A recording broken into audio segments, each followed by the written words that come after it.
Selamat berjumpa di channel Marga Putri Tripo.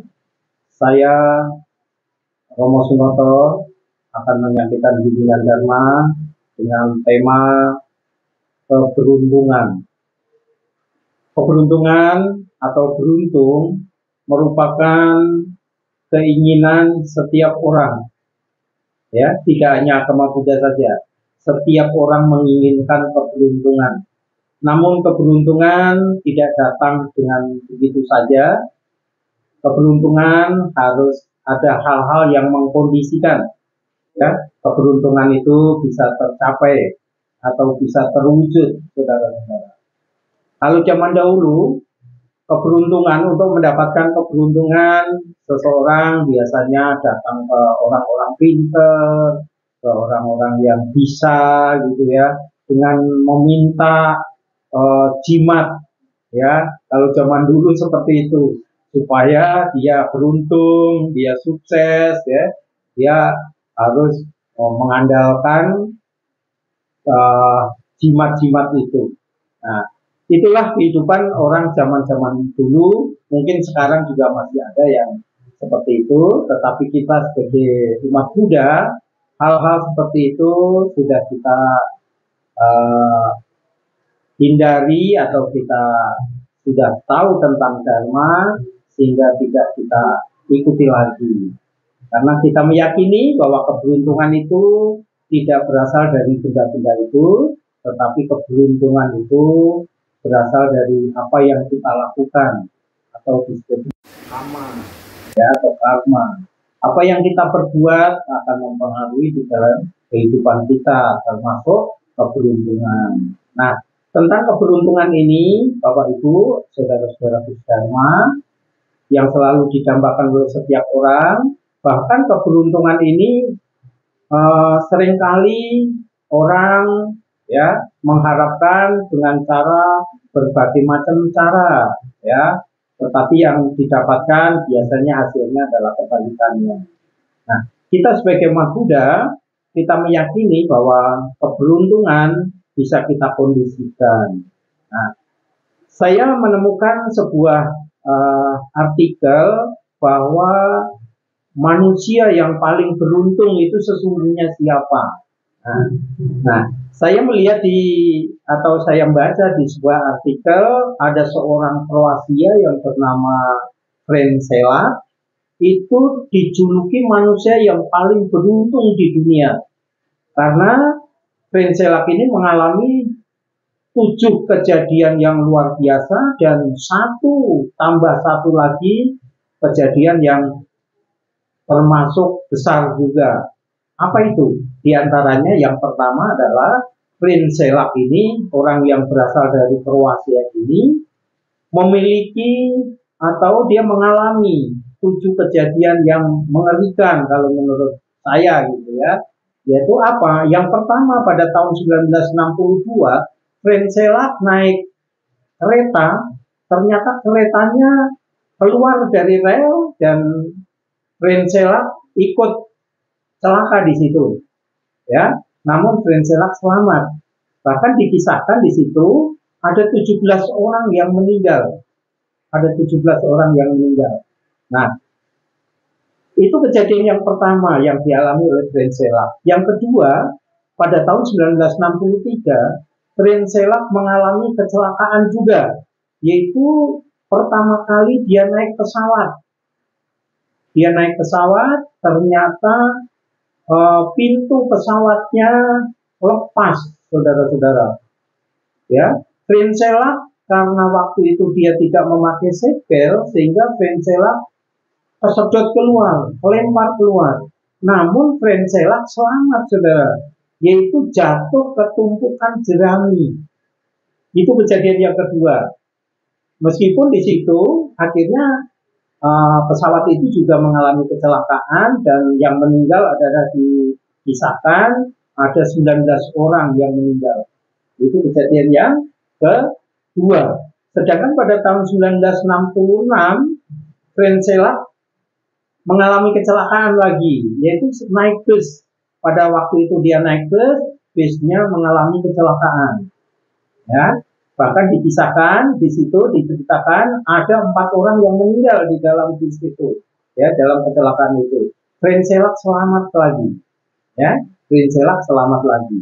Nah, kejadian yang keempat, Frenzelak naik mobil, membawa mobil sendiri atau dia menyetir sendiri. Frenzelak mengalami kecelakaan, yaitu pada saat dia membawa mobil, mobilnya mengalami kerusakan sehingga Frenzelak harus keluar dari mobil yang dia tumpang itu terbakar karena mengalami kecelakaan terbakar. Frenzelak selamat juga, ya, selamat. Itu kejadian yang keempat. Kejadian yang kelima, pada saat Frenzelak naik mobil juga, yaitu sedang menyetir juga. Mobil yang dia bawa itu mengalami kecelakaan juga, tapi mesinnya meledak.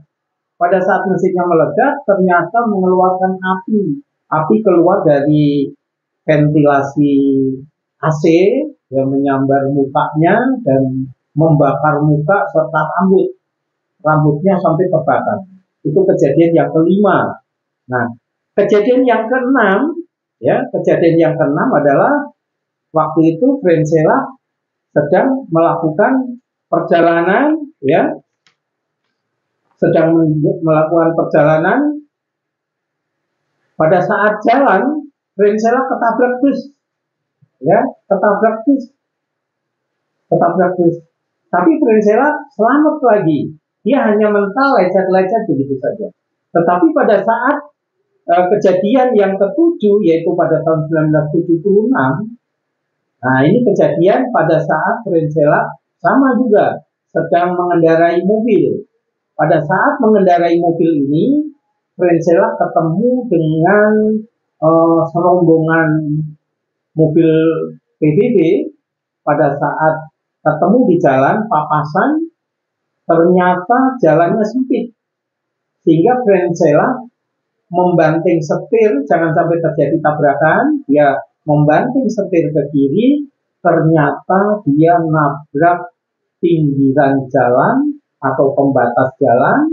Dia masuk ke jurang, mobilnya masuk ke jurang, tetapi Frenzelak selamat.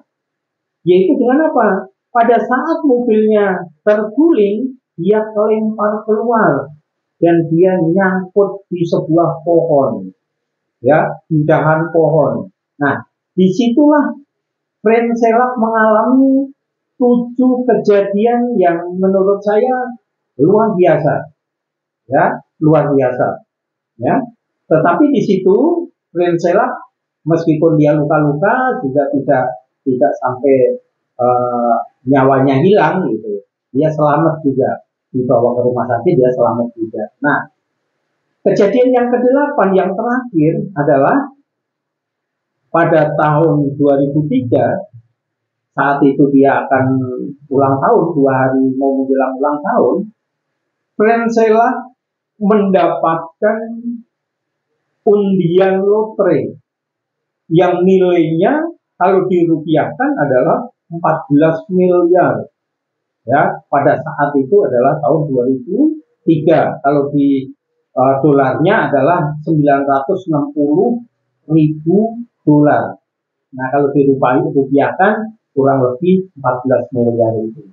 Namun, ini yang perlu kita perhatikan, Frenzelak setelah mendapatkan harta yang segitu banyaknya, biasa yang namanya manusia masih awam, barangkali kehidupan di sana memang demikian, ya, di Eropa, sehingga Frenzelak nikah lagi yang kelima. Jadi uangnya itu dipakai untuk nikah lagi dan dipakai untuk membeli rumah mewah, juga dipakai untuk berdana ke sebuah tempat ibadah. Nah, disitulah kelebihan atau dikatakan bahwa Frenzelak itu mengalami 8 kejadian yang termasuk luar biasa, sehingga dikatakan dia adalah manusia yang paling beruntung di dunia menurut berita yang saya baca. Namun di sini saudara, sesungguhnya siapakah yang paling beruntung di dunia ini? Apakah seperti Prinsela itu atau siapa? Tapi kalau kita jawab, kita sadari Bapak Ibu, saudara-saudara Dharma, bahwa keberuntungan yang paling beruntung di dunia ini sesungguhnya adalah kita ini. Kenapa kita katakan bahwa kita ini manusia yang paling beruntung? Karena pertama, kita manusia yang mengenal Dharma. Itulah manusia yang paling beruntung. Ya, karena sebagian besar manusia di bumi ini tidak mengenal Dharma. Nah, kalau kita beruntung kita mengenal Dharma, inilah saatnya kita harus praktek Dharma, dan kita bisa menjalankan, kita bisa tahu manfaatnya, dan disitulah pada akhirnya kita bisa terbebas. Entah kapan, entah kelahiran yang beberapa kali, tetapi paling tidak kita sudah memiliki pegangan ajaran yang tepat.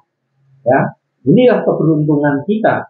Ya, meskipun kita tidak celaka seperti Prinsela, harus celaka sekian kali, terus selamat, baru dikatakan beruntung. Bukan seperti itu. Tetapi kita inilah sesungguhnya yang orang yang paling beruntung di dunia.